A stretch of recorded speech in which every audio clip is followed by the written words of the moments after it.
All right, let's dive into Blake Crouch's run. It's a thriller, yeah, but it throws us into a world after, well, after everything falls apart. You know, what's so scary about Run is how Crouch takes those things we all worry about, like pandemics, and societal collapse. Mm-hmm. And he just pushes them to the limit. Makes you wonder, like, would we really come together if it all went down? Or would things get really, really dark? Okay, so paint a picture for us. What happens in this world? Well, the whole thing starts with this event called the Great Auroral Storm. Imagine people all over the world looking up, seeing this amazing aurora. But instead of feeling awe, it triggers something primal, something terrifying. Wait, the Aurora actually causes the apocalypse. How does that even work? That's the mystery Crutch plays with throughout the whole book. Is it natural? A virus, maybe?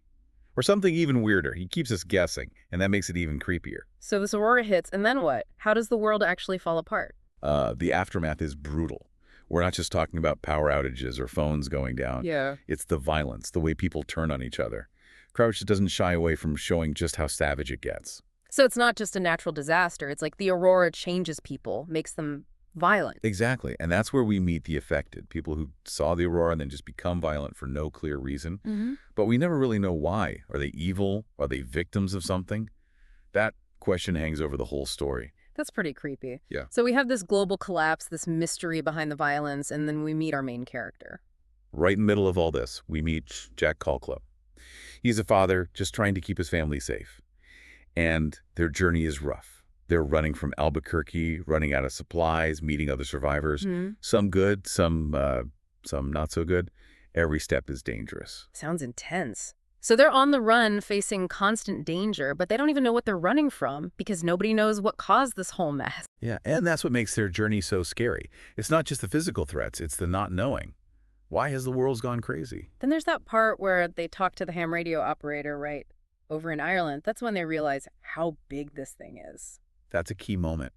It crushes any hope that they might find somewhere safe. The violence isn't just in one place, it's everywhere. Suddenly there's this feeling of hopelessness, like being trapped in a nightmare. Man, that's heavy. So we've got this backdrop of global collapse, the mystery of the affected, and Jack trying to survive with his family. But I'm guessing things don't get any easier. Not at all. As they travel through this wrecked world, we start to see inside the minds of the affected, these people driven to violence. Mm-hmm. There's this chilling encounter with a guy named Dave. He tries to kill Jack's family, claiming he saw God in the Aurora. Hold on, God in the Aurora. What do you make of that? That adds a whole other level to this already messed up situation. Right. It really makes you question everything. Some see a divine figure in the Aurora. Does that mean there's a reason for the violence? Is it a message, a punishment, or something else entirely? We never get a straight answer, and that's what makes it so disturbing. So the Aurora might be a virus, mind control, or a sign from God. No wonder everyone's losing it. Exactly. This is what makes Run more than just another end-of-the-world story. It shows us that sometimes there are no easy answers, no clear explanations for the horrors we see. Okay, so Jack and his family are dealing with dwindling supplies, dangerous survivors, and the possibility that God is behind the apocalypse. Then they find a haven, right? Yes. And at first, it feels like a miracle. A fortified community led by this charismatic guy named Matthias Canner, they feel relief, like they finally found a place to breathe. But, like everything in Run, that feeling doesn't last. Because of course there's a twist, right? Always a twist with Blake Crouch. As Jack and his family settle in, they start noticing things that are off. This unease about Matthias's real intentions grows, and then comes a horrifying discovery.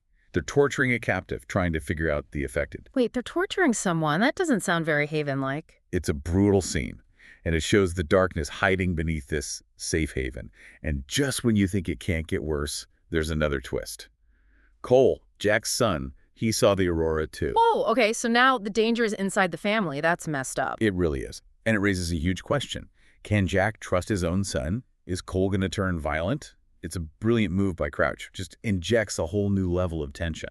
So we're left with Jack and his family trapped in this community, surrounded by danger, and now facing a threat from within their own family. And that's where we'll leave it for now. Hold on tight, because things are about to get even wilder. Okay, so we left Jack and his family in a bad spot. They found this so-called haven, but it's turning into something way worse. And now they're worried about their own son, Cole, after he saw the Aurora. What happens next? Well, you know Blake Crouch, right? Things are going to get even more intense. The whole feeling of dread, like something terrible is about to happen, it just gets stronger. So what happens? Does Cole turn into one of the affected? Crouch really plays with us there. He doesn't give us a straight answer, keeps us on the edge of our seats wondering what's going on with Cole. But the situation in the whole community, it blows up before we find out about Cole.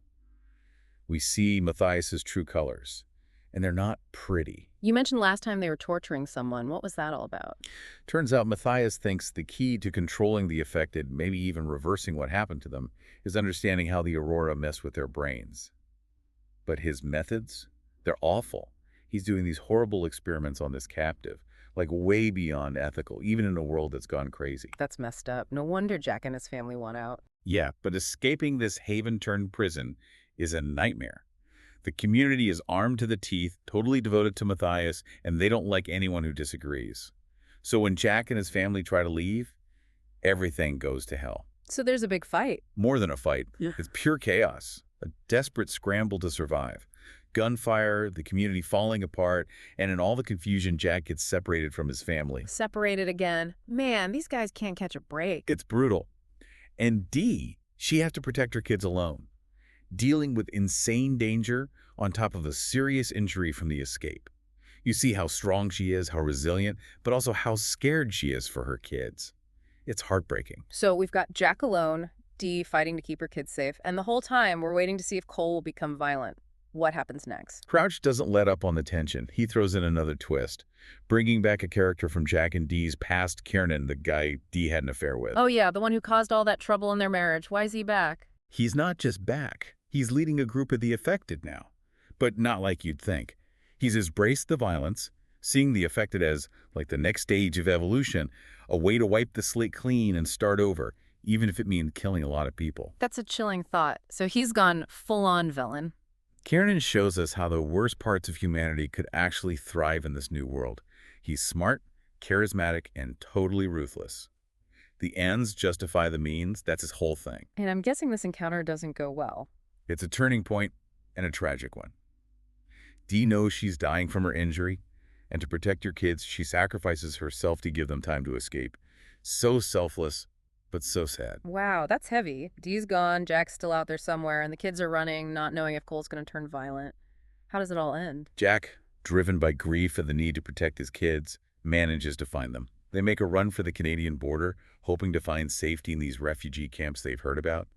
They're traumatized, heartbroken, but they're alive. So they make it to safety. Not a happy ending exactly, but at least they survived, right?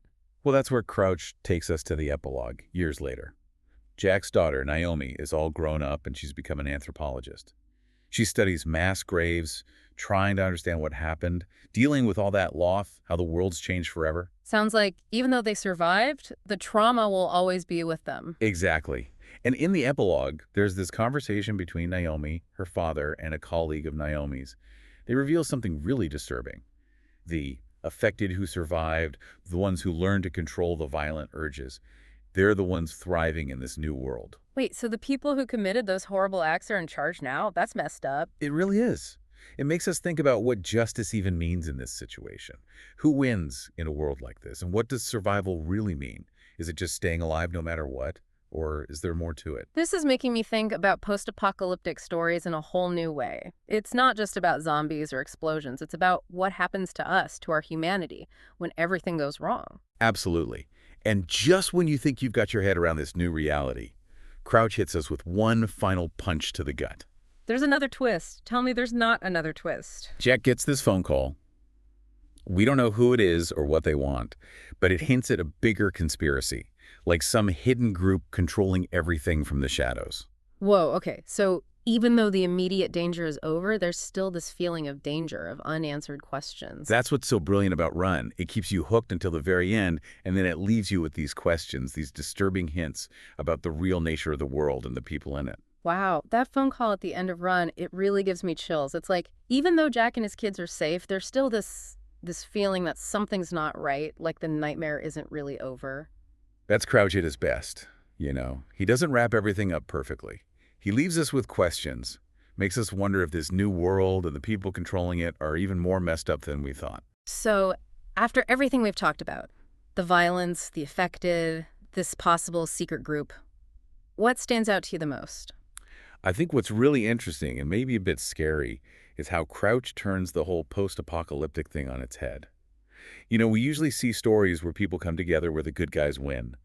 But Run is way darker. It makes you wonder, are the survivors, the ones who fit into this new world, are they really the good guys? Yeah, the idea that the affected, the ones who did those terrible things, they're in charge now. That's disturbing. It makes you question what justice even means. And it makes you think about human nature, what happens to our morals, our empathy, when it's about survival.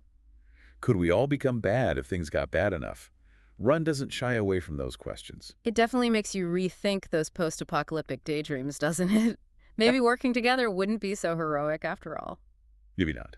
Run seems to say that the line between good and bad, it gets blurry when the world goes crazy. It makes us think about what we would do, what lines we'd cross if we faced those same horrors. And then there's that phone call suggesting something bigger is going on, some hidden force controlling everything. That phone call changes everything. It makes you think that maybe the violence, the rise of the affected, it wasn't random, maybe it's all planned. And that's a truly scary thought. Who's really in control? That's the question that keeps coming back to me. Who are these people and what do they want? Is it power? Are they trying to change humanity? Or is it something even worse? Crouch leaves us hanging. He wants us to struggle with those questions, to consider all the possibilities. And that's what makes Run such a powerful, unsettling book. It's a book that sticks with you, makes you think about your own beliefs, about humanity, about surviving, about good and evil. And that's what great storytelling does. It's not just about entertainment. It's about making you think, challenging your views, and leaving you feeling curious and uneasy long after you've finished the story. I couldn't agree more. Thanks for taking us on this deep dive into the world of Run. It's been quite a journey, full of surprises, and I think these questions will stay with us for a while. Yeah, it was my pleasure. And to everyone listening, if you haven't read Run yet, I definitely recommend it. Just be ready to lose some sleep.